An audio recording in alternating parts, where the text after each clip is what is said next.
বন্ধুসকল, কলগছত যে এনেকৈ পোক লাগে, ইয়াৰ দৰৱটো কি দিলে ভাল হয় আপোনালোকে জানে নেকি?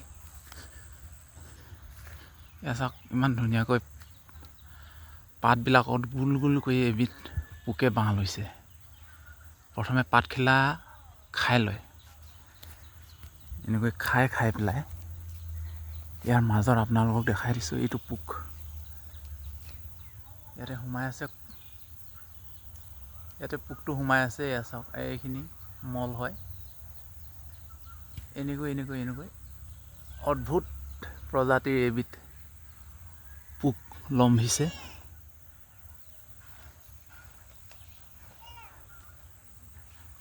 এয়া চাওক,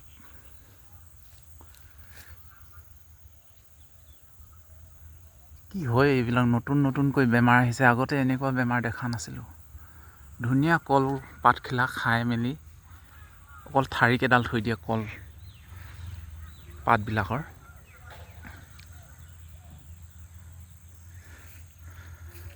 যদি কোনোবাই জানে ক'বচোন, ইয়াত কি দৰৱ ব্যৱহাৰ কৰিব লাগে, ক'ৰ পৰা আহে এনেকৈ এইবিলাক বেমাৰ।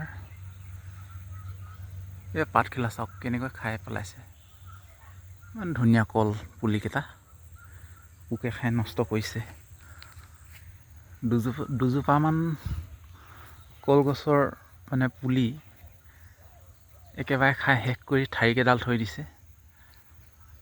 বেলেগ এটা স্থানত আছে এইখিনি নতুনকৈ ওলাইছিলে, এইখিনিকো ধৰিব লাগি গ'ল।